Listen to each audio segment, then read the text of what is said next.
ॐ श्रीविष्णवे नमः। श्रीविष्णुसहस्रनामस्तोत्रम्। अस्य श्रीविष्णोर्दिव्यसहस्रनाम स्तोत्रमन्त्रस्य भगवान् वेदव्यास ऋषिः श्रीविष्णुः परमात्मा देवता। अनुष्टुप् छन्दः अमृतांशोद्भवो भानुरीति बीजं। देवकीनन्दनः स्रष्टेति शक्तिः। त्रिसामा सामगः सामेति हृदयं। शङ्खभृन्नन्दकी चक्रीति कीलकं। शार्ङ्गधन्वागदाधरित्यस्त्रं। रथाङ्गपाणिरक्षोभ्य इति कवचम्। उद्भवः शोभनो देव इति परमो मन्त्रः। श्रीविष्णुप्रीत्यर्थे जपे विनियोगः। ध्यानं शान्ताकारं भुजगशयनं पद्मनाभं सुरेशं। विश्वाधारं गगनसदृशं मेघवर्णं शुभांगं। लक्ष्मीकान्तं कमलनयनं योगिभिर्ध्यानगम्यं। वन्दे विष्णुं भवभयहरं सर्वलोकैकनाथं। सशङ्खचक्रं सकिरीटकुण्डलं सपीतवस्त्रं सरसीरुहेक्षणं। सहारवक्षः स्थलकौस्तुभश्रियं नमामि विष्णुं शिरसा चतुर्भुजं। स्तोत्रं यस्य स्मरणमात्रेण जन्मसंसारबन्धनात् विमुच्यते। नमस्तस्मै विष्णवे प्रभविष्णवे। नमः समस्तभूतानां आदिभूताय भूभृते अनेकरूपरूपाय विष्णवे प्रभविष्णवे। वैशम्पायन उवाच श्रुत्वा धर्मान् शेषेण पावनानि च सर्वशः। युधिष्ठिरः शान्तनवं पुनरेवाभ्यभाषत। युधिष्ठिर उवाच किमेकं दैवतं लोके किं वाप्येकं परायणं। स्तुवन्तः कं कमर्चन्तः प्राप्नुयुर्मानवाः शुभम्। को धर्मः सर्वधर्माणां भवतः परमो मतः। किं जपन्मुच्यते जन्तुर्जन्मसंसारबन्धनात्। भीष्म उवाच जगत्प्रभुं देवदेवम् अनन्तं पुरुषोत्तमं।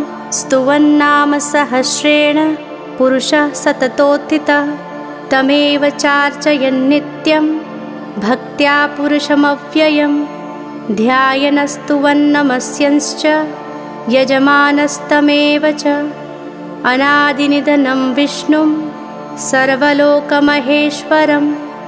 लोकाध्यक्षं स्तुवन्नित्यं सर्वदुःखातिगो भवेत्।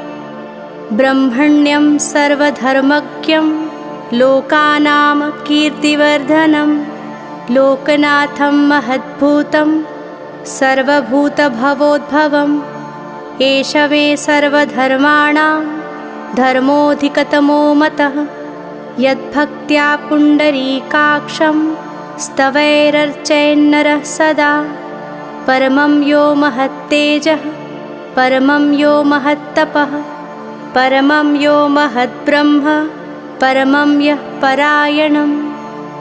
पवित्राणां पवित्रं यो मङ्गलानां च मङ्गलं। दैवतं देवतानां च भूतानां यो व्ययः पिता। यतः सर्वाणि भूतानि भव्यन्त्यादियुगागमे। यस्मिंश्च प्रलयं यान्ति पुनरेव युगक्षये। तस्य लोकप्रधानस्य जगन्नाथस्य भूपते। विष्णोर्नाम सहस्रं मे शृणु पापभयापहम्। यानि नामानि गौणानि विख्यातानि महात्मनः। ऋषिभिः परिगीतानि तानि वक्ष्यामि भूतये। ॐ विश्वं विष्णुर्वषट्कारो भूतभव्यभवत्प्रभुः। भूतकृत् भूतभृद्भावो भूतात्मा भूतभावन। पूतात्मा परमात्मा च मुक्तानां परमागतिः। अव्ययः पुरुषः साक्षी क्षेत्रज्ञोऽक्षर एव च। योगो योगविदां नेता प्रधानपुरुषेश्वरः। नारसिंहवपुः श्रीमान् केशवः पुरुषोत्तमः। सर्वः शर्वः शिवः स्थाणुर्भूतादिर्निधिरव्ययः। सम्भवो भावनो भर्ता प्रभवः प्रभुरीश्वरः। स्वयंभू शम्भुरादित्यः पुष्कराक्षो महास्वनः। अनादिनिधनो धाता विधाता धातुरुत्तमः। अप्रमेयो ऋषिकेशः पद्मनाभोऽमरप्रभुः। विश्वकर्मा मनुस्त्वष्टा स्थविष्ठः स्थविरो ध्रुवः। अग्राह्य शाश्वतः कृष्णो लोहिताक्षः प्रतर्दनः। प्रभूतस्त्रिकुब्धां पवित्रं मङ्गलं परम्। ईशानः प्राणदः प्राणो ज्येष्ठः श्रेष्ठः प्रजापतिः। हिरण्यगर्भो भूगर्भो माधवो मधुसूदनः। ईश्वरो विक्रमी धन्वी मेधावी विक्रमः क्रमः। अनुत्तमो दुराधर्षः कृतज्ञः कृतिरात्मवान्। सुरेशः शरणं शर्म विश्वरेताः प्रजाभवः। अहः संवत्सरो व्यालः प्रत्ययः सर्वदर्शनः। अजः सर्वेश्वरः सिद्धः सिद्धिः सर्वादिरच्युतः। वृषाकपिरमेयात्मा सर्वयोगविनिःश्रितः। वसुर्वसुमनाः सत्यः समात्मा सम्मितः समः। अमोघः पुण्डरीकाक्षो वृषकर्मा वृषाकृतिः। रुद्रो बहुशिरा बभ्रुर्विश्वयोनिः शुचिश्रवाः। अमृतः शाश्वतः स्थाणुर्वरारोहो महातपाः। सर्वगः सर्वविद्वानुर्विश्वक्सेनो जनार्दनः। वेदो वेदविदव्यङ्गो वेदाङ्गो वेदवित्कविः। लोकाध्यक्षः सुराध्यक्षो धर्माध्यक्षः कृताकृतः। चतुरात्मा चतुर्व्यूहः चतुर्दंष्ट चतुर्भुजः। भ्राजिष्णुर्भोजनं भोक्ता सहिष्णुर्जगदादिजः। अनघो विजयो जेता विश्वयोनिः पुनर्वसुः। उपेन्द्रो वामनः प्रांशुः अमोघः शुचिरुर्जितः। अतीन्द्रः सङ्ग्रहः सर्गो धृतात्मा नियमो यमः। वेद्यो वैद्यः सदा योगी विरहामाधवो मधुः। अतीन्द्रियो महामायो महोत्साहो महाबलः। महाबुद्धिर्महावीर्यो महाशक्तिर्महाद्युतिः। अनिर्देश्यवपुः श्रीमान् न मे आत्मा महादृधिक्। महेश्वासो महीभर्ता श्रीनिवासः सतां गतिः। अनिरुद्धः सुरानन्दो गोविन्दो गोविदां पतिः। मरीचिर्दमनोहंसः सुपर्णो भुजगोत्तमः। हिरण्यनाभः सुतपाः पद्मनाभः प्रजापतिः।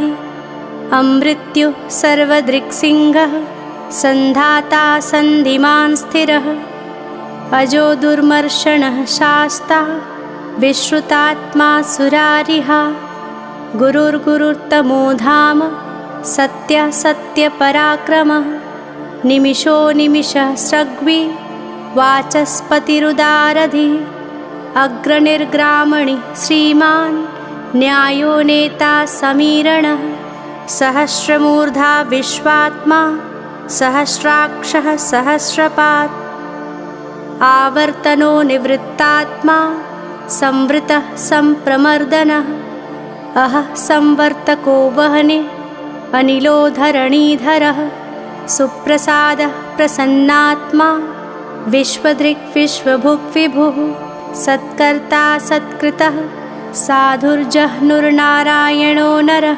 असंख्येयो प्रमेयात्मा विशिष्टशिष्टकृच्छुचिः सिद्धार्थः सिद्धसङ्कल्पः सिद्धिदः सिद्धिसाधनः वृषा हि वृषभो विष्णुर्वृषपर्वा वृषोदरः वर्धनो वर्धमानश्च विविक्तः श्रुतिसागरः सुभुजो दुर्धरो वाग्मी महेन्द्रो वसुदो वसुः नैकरूपो बृहद्रूपः सिपिविष्टः प्रकाशनः ओजस्तेजोदितिधरः प्रकाशात्मा प्रतापनः ऋद्धः स्पष्टाक्षरो मन्त्रः चन्द्रांशुर्भास्करद्युतिः अमृतांशोद्भवो भानुः शशबिन्दुः सुरेश्वरः औषधं जगतः सेतुः सत्यधर्मपराक्रमः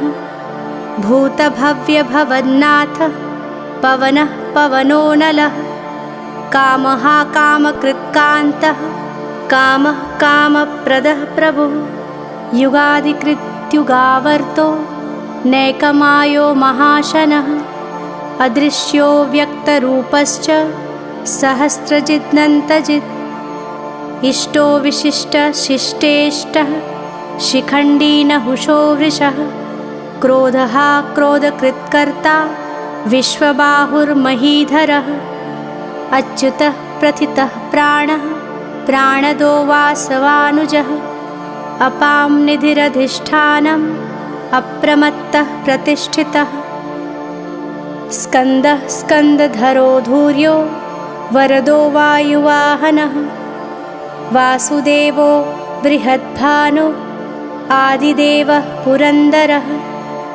अशोकस्तारणस्तारः शूरः शौरिर्जनेश्वरः अनुकूलः शतावर्तः पद्मी पद्मनिभेक्षणः पद्मनाभोरविन्दाक्षः पद्मगर्भः शरीरभृत् महर्धिर्धो वृद्धात्मा महाक्षो गरुडध्वजः अतुलः शरभो भीमः समज्ञो हविर्हरिः सर्वलक्षणलक्षण्यो लक्ष्मीवान् समितिञ्जयः विक्षरो रोहितो मार्गो हेतुर्दामोदरः सः महीधरो महाभागो वेगवानमिताशनः उद्भवः क्षोभणो देवः श्रीगर्भः परमेश्वरः करणं कारणं कर्ता विकर्ता गहनो गुहः व्यवसायो व्यवस्थानः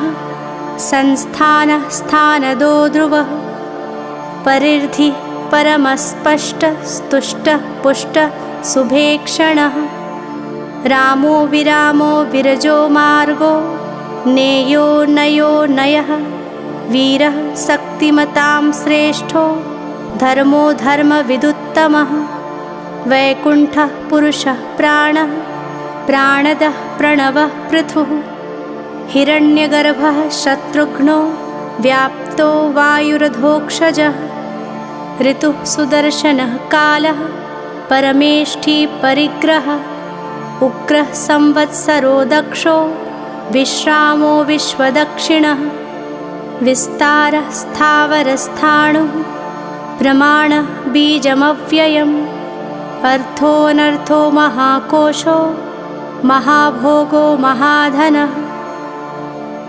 अनिर्विण्णः स्थविष्ठो भूर्धर्मयूपो महामखः नक्षत्रनेमिर्नक्षत्री क्षमः क्षामः समीहनः यज्ञः इज्यो महेज्यश्च क्रतुः सत्रं सतां गतिः सर्वदर्शी विमुक्तात्मा सर्वज्ञो ज्ञानमुत्तमम् सुव्रतः सुमुखः सूक्ष्मः सुघोषः सुखदः सुहृत् मनोहरो जितक्रोधो वीरबाहुर्विदारणः स्वापनः स्ववशो व्यापी नैकात्मा नैककर्मकृत् वत्सरो वत्सलो वत्सी रत्नगर्भो धनेश्वरः धर्मगुप्तधर्मकृद्धर्मी सदक्षरमक्षरम् अविज्ञाता सहस्रांशुर्विधाता कृतलक्षणः गभस्तिनेमिः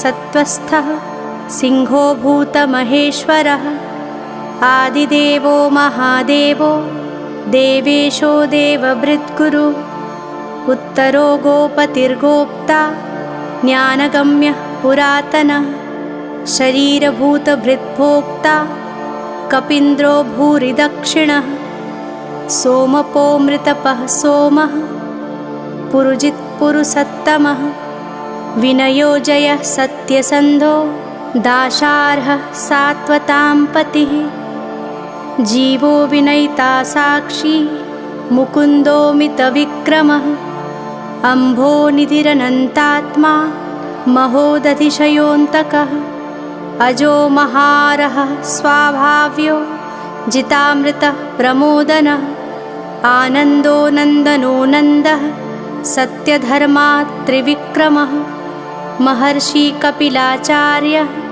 कृतज्ञो मेदिनीपतिः त्रिपदस्त्रिदशाध्यक्षो महाशृङ्गः कृतान्तकृत् महावराहो गोविन्दः सुषेणः कणकाङ्गदी गुह्यो गभीरो गहनो गुप्तश्चक्रगदाधरः वेदाः स्वाङ्गोजितः कृष्णो दृढः सङ्कर्षणोच्युतः वरुणो वारुणो वृक्षः पुष्कराक्षो महामनाः भगवान् भगहानन्दी वनमाली हलायुधः आदित्यो ज्योतिरादित्यः सहिष्णुर्गतिसत्तमः सुधन्वाखण्डपरशुर्दारुणो द्रविणप्रदः दिविस्पृक्सर्वदृक्व्यासो वाचस्पतिरयोनिजः त्रिसामासामगः साम निर्वाणं भेषजं भिषक्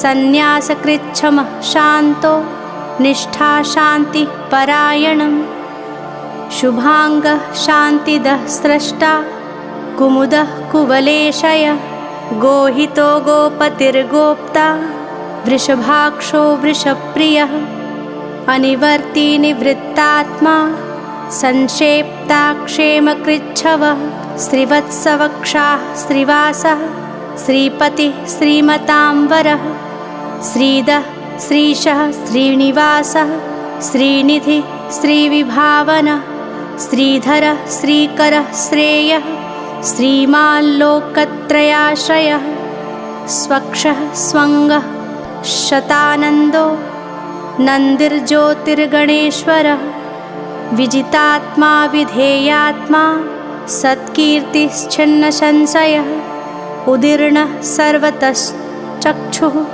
अनीशः शाश्वतस्थिरः भूषयो भूषणो भूतिर्विशोकः शोकनाशनः अर्चिष्मान् अर्चितः कुम्भो विशुद्धात्मा विशोधनः अनिरुद्धो प्रतिरथः प्रद्युम्नोमितविक्रमः कालनेमिनिहावीरः शौरिः शूरजनेश्वरः त्रिलोकात्मा त्रिलोकेशः केशवः केशिहा हरिः कामदेवः कामपालः कामीकान्तः कृतागमः अनिर्देश्यवपुर्विष्णुर्वीरोऽनन्तो धनञ्जयः ब्रह्मण्यो ब्रह्मकृद्ब्रह्मा ब्रह्म ब्रह्म विवर्धनः ब्रह्मविद्ब्राह्मणो ब्रह्मी ब्रह्मज्ञो ब्राह्मणप्रियः महाकर्मो महाकर्मा महातेजा महोरगः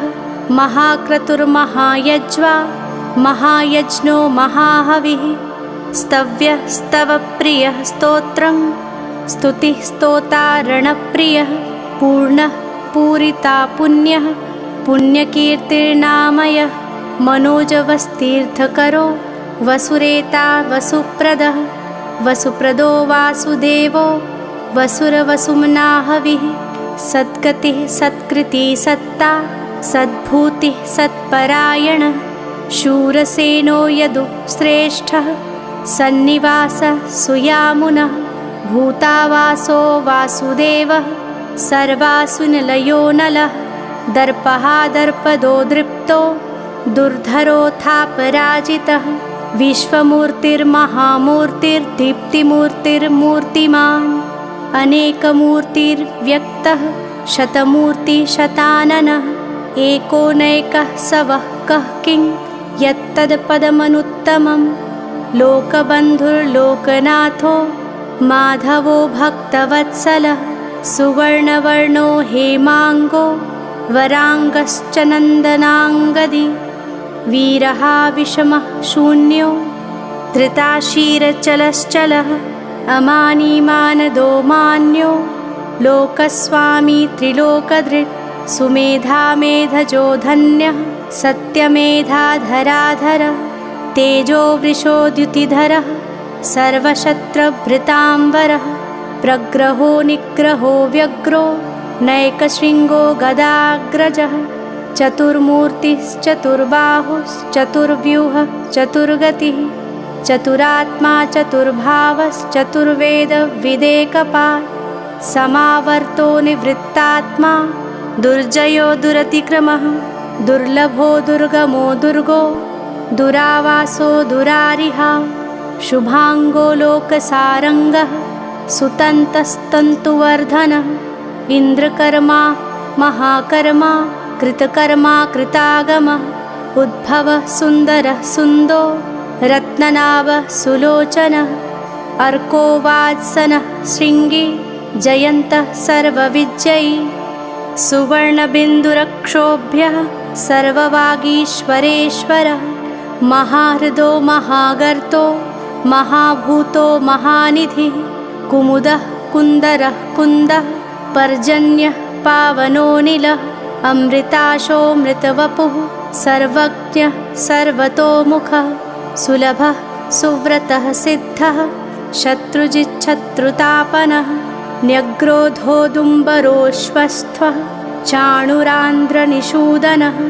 सहस्रार्चिः सप्तजिह्वः सप्तैधाः सप्तवाहनः अमूर्तिरग्न्योचिन्त्यो भयकृत् भयनाशनः अणुर्बृहत्कृशः स्थूलो गुणभृन्निर्गुणो महान् अधृतः स्वधृतः स्वास्यः प्राग्वंशो वंशवर्धनः भारभृत्कथितो योगी योगीशः सर्वकामदः आश्रमः श्रमणः श्यामः सुपर्णो वायुवाहनः धनुर्धरो धनुर्वेदो दण्डो दमयिता दमः अपराजितः सर्वसहो नियन्ता नियमो यमः सत्त्ववान् सात्विकः सत्यः सत्यधर्मपरायणः अभिप्रायः प्रियार्योरः प्रियकृत् प्रीतिवर्धनः विहाय सगतिर्ज्योतिः सुरुचिर्हुत्फुग्विभुः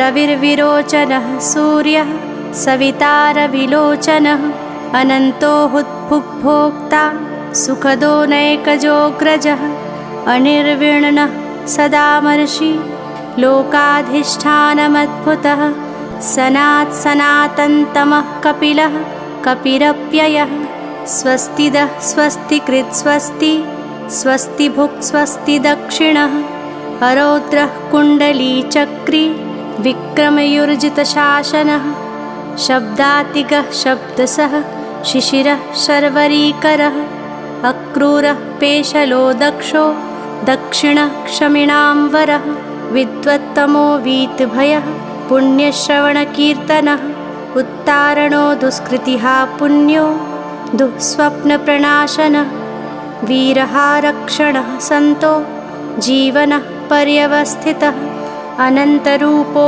अनन्तशिरजित्मन्युर्भयापः चतुरश्रो गभीरात्मा विदिशो व्यादिशो दिशः अनादिर्भुर्भुवो लक्ष्मीः सुवीरो रुचिराङ्गदः जननो जनजन्मादिर्भीमो भीमपराक्रमः आधारनिलयो धाता पुष्पहासः प्रजागरः ऊर्ध्वगः सत्पथाचारः प्राणदः प्रणवः पणः प्रमाणं प्राणनिलयः प्राणभृत् प्राणजीवनः तत्त्वं तत्त्वविदेकात्मा जन्ममृत्युजरातिगः भूर्भुवः स्वस्तरुस्तारः सविता प्रपितामहः यज्ञो यज्ञपतिर्यज्वा यज्ञाङ्गो यज्ञवाहनः यज्ञभृत् यज्ञकृत् यज्ञी यज्ञभुक् यज्ञसाधनः यज्ञान्तकृत्यज्ञगुह्यमन्नमन्नाद एव च आत्मयोनि स्वयं जातो वैखान सामगायन देवकीनन्दन स्रष्टा क्षितिशः पापनाशन शङ्खबृन्नन्दकी चक्री शाङ्गधन्वागदाधर रथाङ्गपाणिरक्षोभ्य सर्वप्रहरणायुधः फलश्रुतिः इतीदं कीर्तनीयस्य केशवस्य महात्मनः नाम्नां सहस्रं दिव्यानामशेषेण प्रकीर्तितं य इदं शृणुया नित्यं यशश्चापि परिकीर्तयेत् न शुभं प्राप्नुयात् किञ्चित् सोमुत्रेह च मानवः वेदान्तगो ब्राह्मणः स्यात् क्षत्रियो विजयी भवेत् वैश्यो धनसमृद्धः स्यात् शूद्रः सुखमवाप्नुयात् धर्मार्थी प्राप्नुयुर्धर्मम्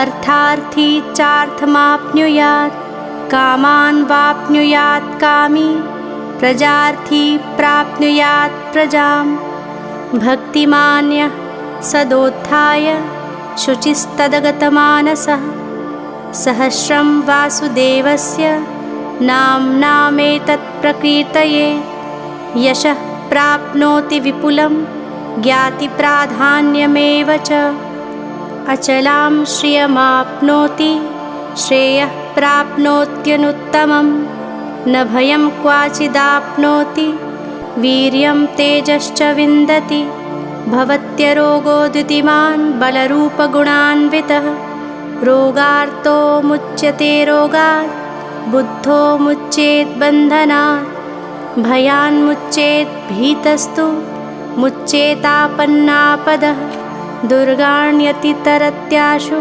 पुरुषः पुरुषोत्तमं स्तुवन्नाम सहस्रेण नित्यं भक्तिसमन्वितः वासुदेवाश्रयो मर्त्यो वासुदेवपरायणः सर्वपापविशुद्धात्मा याति ब्रह्मसनातनं न वासुदेवभक्तानाम् अशुभं विद्यते क्वचित् जन्ममृत्युजराव्याधिं भयं नैवोपजायते इमं स्तमं मधीयानः श्रद्धाभक्तिसमन्वितः युज्येतात्मसुखक्षान्ति श्रीधृतिस्मृतिकीर्तिभिः न क्रोधो न च मात्सर्यं न लोभो नाशुभामतिः भवन्ति कृत्पुण्यानां भक्तानां पुरुषोत्तमे द्यौः सच्चन्द्रार्कनक्षत्रा खं दिशो भूर्महो दधिः वासुदेवस्य वीर्येण विधृतानि महात्मनः ससुरासुरगन्धर्वं सयक्षोरगराक्षसं जगद्वशे वर्ततेदं कृष्णस्य सचराचरम् इन्द्रियाणामिमनोबुद्धिः सत्त्वं तेजो बलं धृतिः वासुदेवात्मकान्याहुः क्षेत्रं क्षेत्रज्ञ एव च सर्वागमानाम् आचारः प्रथमं परिकल्पते आचारप्रभवो धर्मो धर्मस्य प्रभुरच्युतः ऋषयः पितरो देवा महाभूतानि धातवः जङ्गमाजङ्गमं चेदं जगन्नारायणोद्भवं योगो ज्ञानं तथा साङ्ख्यं विद्याः शिल्पादिकर्म च वेदाः शास्त्राणि विज्ञानमेतत्सर्वं जनार्दनात् एको विष्णुर्महद्भूतं पृथग्भूतान्यनेकशः श्रीं लोकान् व्याप्तभूतात्मा भुङ्क्ते विश्वभुग्व्ययः इमं स्तवं भगवतो विष्णोर्व्यसेन कीर्तितं पठेत् इच्छेत् पुरुषः श्रेयः प्राप्तुं सुखानि च विश्वेश्वरमजं देवं जगतः प्रभवाप्ययं भजन्ति ये पुष्कराक्षं न ते यान्ति पराभवम्।